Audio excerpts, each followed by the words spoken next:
Hello everyone. First attempt channel में आपका स्वागत है और आज एक नया वीडियो के साथ हाजिर हूँ मैं। आज का टॉपिक है महत्वपूर्ण पर्यावरण दिवस, प्रमुख संस्थान एवं मुख्यालय, पर्यावरण से जुड़े व्यक्तित्व, पर्यावरण संबंधित आंदोलन और एक और है अधिनियम, जो पर्यावरण से रिलेटेड जो इम्पोर्टेंट एक्ट है उस पर भी डिस्कस करेंगे। यह वीडियो काफ़ी शॉर्ट होगा क्योंकि JSSC CGL का एग्ज़ाम पता है कि एग्ज़ाम 28 जनवरी और 4 फरवरी को निर्धारित है, तो ऐसे में काफ़ी कम समय बचा हुआ है। तो ऐसे में ये जरूरी हो जाता है कि जो वीडियो को शॉर्ट रखा जाए और जितनी आवश्यकता है इस एग्ज़ाम का, जितना डिमांड है उतना ही डिस्कस किया जाए। तो उसी अनुसार यह वीडियो बनाया जाएगा और इसमें 5 टॉपिक आपका कवर हो जाएंगे और मात्र बहुत ही कम समय में। तो उसको अंत तक देखते रहिए। अगर चैनल में नए हैं तो लाइक सब्सक्राइब शेयर जरूर कीजिए ताकि मुझे भी पता चले कि लोग इसको फॉलो कर रहे हैं। तो चलिए हम शुरुआत करते हैं। भारत में पर्यावरण से जुड़े अधिनियम कौन कौन सा लागू किया है, कौन कौन सा इम्पोर्टेंट है, जो सीधे एग्जाम में आपका आ जाएगा। सवाल ऐसा पूछा जाएगा कि जल संरक्षण एवं प्रदूषण नियंत्रण अधिनियम कब लागू किया। सिंपल सा सवाल रहेगा। कौन सा एक्ट है ये, कौन सा ईयर? तो 1974 एक्ट। ठीक है। जल को संरक्षण करना एवं प्रदूषण को नियंत्रण करना, तो कौन सा ईयर में आया था ये एक्ट? 1974, 1974 में आया था। इसको ऐसे आपको पढ़ना है, यहाँ से सवाल आपको एग्जाम में मिलेंगे। वायु संरक्षण एवं प्रदूषण नियंत्रण अधिनियम तो 81 में। जल ऐसे याद रख सकते हैं कि जो पहले जल को संरक्षण करना है, जब जल संरक्षण हो जाएगा तो उसके 7 साल बाद वायु को करना है। ठीक है। जल संरक्षण, वायु संरक्षण।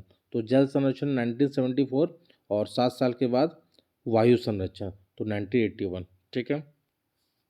अब देखिए उसके क्रम ऐसे याद रखिए। पहले जल है, जल जल के बाद क्या हो सकता है? वन।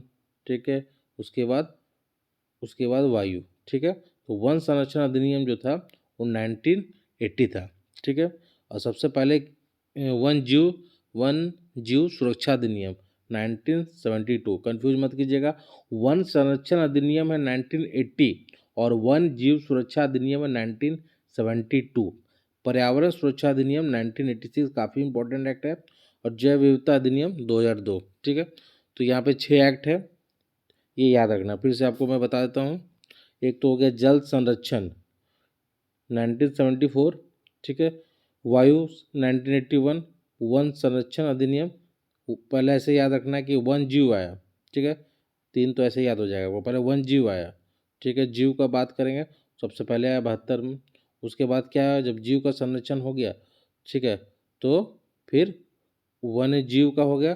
फिर वन संरक्षण का बात करेंगे, जीव हटा देना। वन संरक्षण 80 हो गया। फिर वायु संरक्षण, ठीक है, 81 हो गया। जल संरक्षण 1974 हो गया। पर्यावरण 1986 और जैव विविधता एक्ट 2002। ये जो 6 एक्ट है काफ़ी इंपॉर्टेंट है। डायरेक्ट सवाल आप में एग्जाम में डायरेक्ट सवाल आएगा कि जैव विविधता अधिनियम कब लागू हुआ? 2002। ठीक है। तो एक टॉपिक हो गया। दूसरा है पर्यावरण की सुरक्षा हेतु भारत में चला गया आंदोलन। यहाँ से भी सवाल आता है। तो बिश्नोई आंदोलन 15वीं शताब्दी। ठीक है। 15वीं शताब्दी में संत जम्बोजी द्वारा जोधपुर के महाराजा अजीत सिंह द्वारा पेड़ों को काटने के आदेश के विरुद्ध राजस्थान में शुरू हुआ था। ये भी इम्पोर्टेंट है और हमेशा न्यूज में बना रहता है ये। संत जम्बोजी से प्रभावित होकर खेजड़ी गांव कहाँ है? राजस्थान में है। कि अमृता देवी बिश्नोई, इनका नाम याद रखना है आपको। अमृता देवी बिश्नोई ने अपनी 3 बेटियों सहित वृक्षों को काटने के रोकने के लिए अपने प्राण की बलि दे दी थी। ठीक है। तो इनका नाम याद रखना है, काफ़ी इंपॉर्टेंट। अमृता देवी बिश्नोई। चिपको आंदोलन, ये भी काफ़ी इंपॉर्टेंट है। 1973, तो डायरेक्ट आपको याद रखना है ना। और इसके बारे में क्या याद रखना है? तो इसकी शुरुआत कहाँ से हुआ था? इसकी शुरुआत श्री चंडी प्रसाद भट्ट ने वर्तमान उत्तराखंड के चमोली जिले, ठीक है, ये ध्यान में रखना है। इस आंदोलन में वही पेड़ के काटने से बचाने के लिए लोग पेड़ में चिपक गए थे। चिपको नाम क्यों पड़ा? कि लोग पेड़ में चिपक गए थे, जिसे चिपको नाम पड़ा।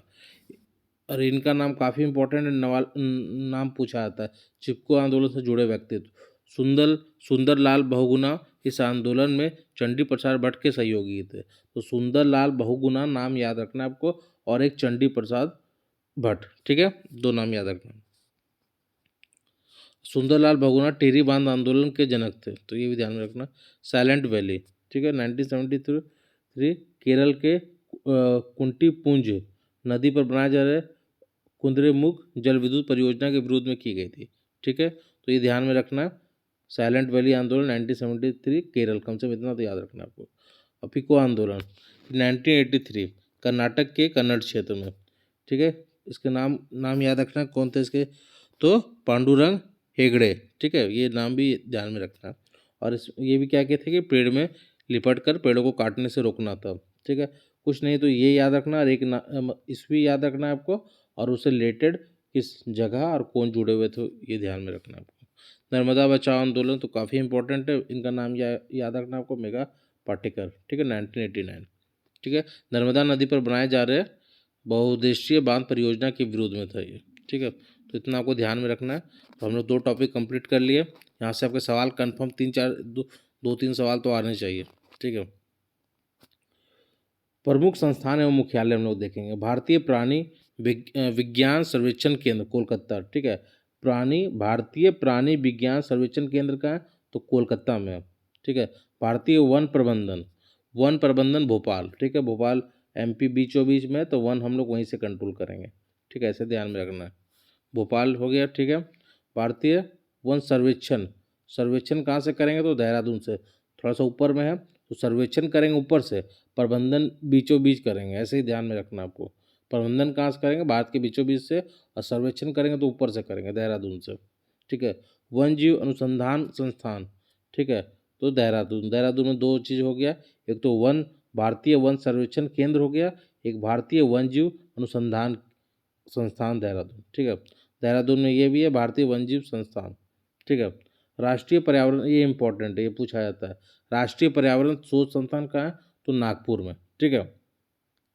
पर्यावरण शोध, तो नाग पर शोध करना हम लोग को, पर्यावरण में क्या नाग सांप पर क्या इफेक्ट होता है पर्यावरण में, वो हम लोग शोध करना। तो ऐसे भी कुछ भी ट्रिक कोड बना के याद कर सकते हैं। और जो इम्पोर्टेंट है वो मैं बताता हूँ, वन उत्पादकता केंद्र रांची, ध्यान में रखना आपको, और पक्षी शोध बरेली, ठीक है, तो ये हो गया आपको इम्पोर्टेंट हो गया प्रमुख संस्थान एवं मुख्यालय। अब पर्यावरण से हम लोग देखेंगे जुड़े दिवस, ये भी काफ़ी सवाल पूछा जाता है। विश्व वानिकी दिवस, वानिकी है 21 मार्च, ठीक है, वानिकी के बाद क्या आएगा, जल आएगा, एक दिन के बाद, पहले वानिकी आया, ठीक है। कोड ट्रिक इसलिए मैं बताता हूँ ताकि आपको याद करने में हेल्प हो। तो वानिकी पहले आ गया, ठीक है, 21 मार्च, उसके बाद जल आएगा, जल आ गया 22 मार्च, ठीक है। जब जल आपके पास आ गया तो आप अपने अच्छा से जल पिया तो आपको स्वास्थ्य ठीक रहेगा, तो विश्व स्वास्थ्य दिवस 7 अप्रैल, ठीक है, मार्च के बाद अप्रैल हो गया, ठीक है। देखिए जल दिवस हो गया 22 मार्च, पहले जल आएगा फिर पृथ्वी आएगा, पहले जल जरूरत है, जल सबसे पहले जल होना चाहिए, तब पृथ्वी, ठीक है, तो जल कब हो गया 22 मार्च, पृथ्वी दिवस 22 अप्रैल, ठीक है। ओजोन दिवस मैं इसको बताया था 16 सितंबर, ठीक है। विश्व वन जीव दिवस 3 मार्च, ठीक है, तो वन जीव दिवस हो गया 3 मार्च, ठीक है। सबसे पहले हो गया आपका यहाँ पे वन जीव दिवस 3 मार्च, उसके बाद विश्व वानिकी दिवस 21 मार्च, ठीक है। उसके बाद हो गया जल दिवस 22 मार्च, और एक दिन बाद स्वास्थ्य 7 अप्रैल, विश्व पृथ्वी दिवस एक महीना बाद इसके, तो 22 अप्रैल हो गया। ओजोन दिवस हो गया 16 सितंबर, और 3 मार्च हो गया विश्व वन्यजीव दिवस। जैव विविधता, ठीक है, 22 में, ठीक है, जैव विविधता कब हो गया 22 में, आपको ये ध्यान में रखना है। विश्व जैव विविधता दिवस 22 में, काफ़ी इंपॉर्टेंट है और पूछा जाता है। तंबाकू मुक्ति दिवस 31 में, ठीक है, जैव विविधता के 9 दिन के बाद आता है तंबाकू मुक्ति दिवस, ये तो काफ़ी इंपॉर्टेंट है। विश्व पर्यावरण दिवस 5 जून, कल भी हमने देखा था। विश्व जनसंख्या दिवस तो 11 जुलाई, ठीक है, जनसंख्या विश्व पर्यावरण संरक्षण दिवस 26 नवंबर, वो इतना इंपॉर्टेंट है।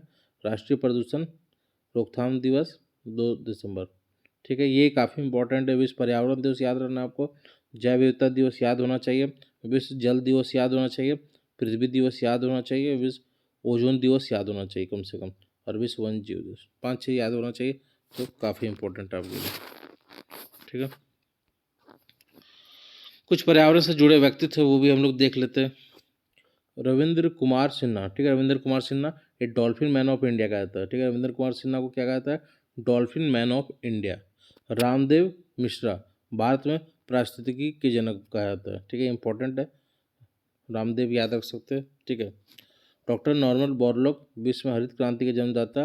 डॉक्टर सलीम अली प्रसिद्ध पक्षी विज्ञान विशेषज्ञ। सुंदरलाल बहुगुणा चिपको आंदोलन से संबंध है। पांडुरंग हेगड़े कर्नाटक में विको आंदोलन का नेतृत्व। Doctor M S Swaminathan Bharat में हरित क्रांति के जनक। और वर्गीस कुरियन ये कौन थे? भारत में श्वेत क्रांति दूध क्रांति के जनक। ठीक है, तो अब एक ये लगभग हो गया, एक और टॉपिक बचा हुआ है, इसको कंप्लीट। ये तो हो गया डॉल्फिन मैन ऑफ इंडिया, पर्यावरण से जुड़े व्यक्तित्व हो गया। तो ऐसे ये आपका टॉपिक कंप्लीट होता, हमने क्या क्या कंप्लीट किया एक बार देख लेते हैं। तो पर्यावरण से अधिनियम पहला कंप्लीट किया। एक सुरक्षा में चलाया जा रहा आंदोलन, पर्यावरण की सुरक्षा हेतु भारत में चलाया गया आंदोलन, 2 टॉपिक कंप्लीट किया। तीसरा प्रमुख संस्थान एवं मुख्यालय 3, पर्यावरण से जुड़े दिवस 4, पर्यावरण से जुड़े व्यक्तित्व 5 टॉपिक हमने कंप्लीट किया। काफ़ी कम समय में आप देख सकते हैं। उम्मीद है कि 1 से 2 सवाल तो कंफर्म आने चाहिए। इसलिए अगर आपने सब्सक्राइब नहीं किया चैनल को तो सब्सक्राइब करें, क्योंकि यहाँ क्वालिटी वीडियो आपको मिलता रहेगा। ऑलरेडी 2 बार मुझे इंटरव्यू देने का अनुभव है जेपीएससी में, तो हम लोग इस पर और धीरे धीरे बातचीत करेंगे। इसलिए अगर आपने अभी तक लाइक शेयर सब्सक्राइब नहीं किया तो ज़रूर कीजिए। धन्यवाद।